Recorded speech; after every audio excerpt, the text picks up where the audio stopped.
Hello everyone, my name is Navik, and for this video I'm here to tell you why I'm hyped for or the new Godzilla comic universe that's being launched from IDW in the next month or so.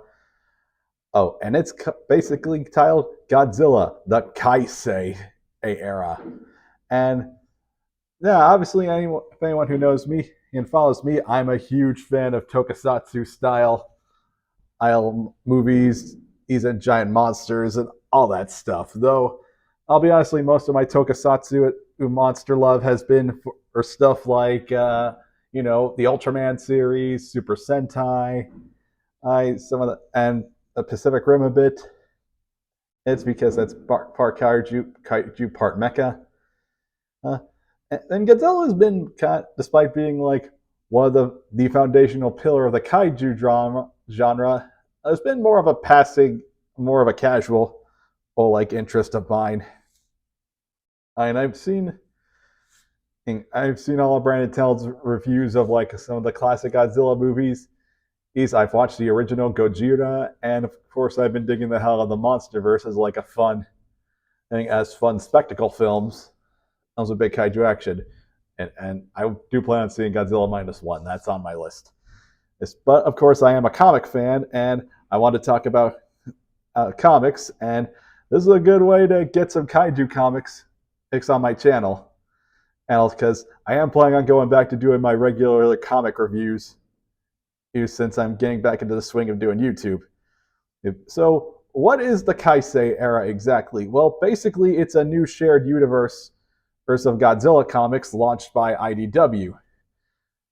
And yeah, we've really been having a new boom of shared universes since the new Ultimate Universe from Marvel came up. Then you had the Energon universe, Earth from Image, the Energon universe from Image Comics. You had an Absolute DC. That line's been doing pretty great, especially with Absolute Wonder Woman and Absolute Flash and a bunch of the other stuff. And you even had a bit of that with Boom Studios and their new take on Power Rangers. And Image also had another one, called The Unnamed, which I did a video on so go check that out. That's and out of all these, it seems like the Kai-Sei era universe of Godzilla is actually taking some a bit of experimental things, because obviously these are all three kaiju stories. But the thing about kaiju media is that it can take on a variety of subgenres and tones. So the main Godzilla book, obviously, is written by Tim Seeley. He did some work for Nightwing, and the Grayson book, back in the around the early 2010s or mid 2010s,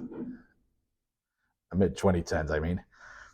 And yeah, Godzilla 1 is being marketed as sort of a superhero kaiju film, a kaiju comic. You have where you have humans who apparently have kaiju powers, because one thing that's about the Kai-Sei, the titular Kai-Sei of this Kai-Sei era, is a weird energy source that in this universe, or as according to solicitations, created Godzilla and all the various kaiju. And these three series are basically about showing the effect that they have on the world. So obviously Godzilla is the one with the main action, and it's obviously got heroes who also are imbued with Kai-Sei energy. So yeah, we kind of got superheroes versus giant monsters, which Fantastic Four comics have shown me is always a good matchup. And yeah, we got a look at the Kai-Sei version of Godzilla, and I like him. He's got some really cool green energy.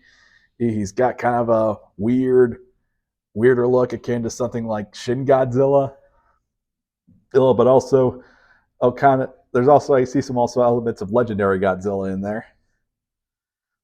Then there's Godzilla Escape the Dead Zone, which promises to have Toho Continuity's first kaiju human hybrid, and then how she's surviving in the Dead Zone, which seems to be like this post-apocalyptic place that's been infected by kaiju and stuff. It looks very horror comic inspired. And then the next we got Starship Godzilla, which I think out of all three of these, I might be the most excited for because this series, because if anyone who follows Godzilla knows that obviously in the classic Godzilla canon and other canons, there's plenty of aliens that have tried to cause trouble for Earth in various Godzilla canons. And this series promises to focus on them, and of course, Mecha Godzilla. And yeah, this one looks cool. It's got some art styles. Well, aside from Tim Seeley, I don't really recognize a lot of the creative team, but hey, that's the cool thing about jumping into some indie comics. You'll tend to discover new people or new creatives that you'll find and enjoy. And yeah, according to this AIPT article, it's apparently you got a mix of Cowboy Bebop crossed with some Cosmic Terror. So I think out of all three of these Starship Godzilla might be the one I'm looking the most forward to. Ooh, but who knows? Starship Godzilla might be the one I cover on my channel. I don't know, or the main Godzilla or Godzilla Escape the Dead Zone. Because as much as I would like to do video reviews of all three series, I do want to give my content on this channel a bit of variety. So I'm probably only going to review one of them. I'm leaning more towards Starship Godzilla. So yeah. Overall, I'm really excited for it. I'm a big kaiju fan, comic fan, and I love some experimentation with the subgenres and stuff. So all of this this is just a very easy sell for me. Not to mention, all the art on display looks really cool in its own unique way. So yeah, if you guys have been looking to jump on to find some Godzilla comics or some cool comics with kaiju action, this looks like it's going to fit that mold or fill that niche. I'm definitely looking forward to it. And I hope you guys will check my channel out when I decide to do comic reviews of whichever of these three comics I pick. Thank you for watching, and until next time, have a great day.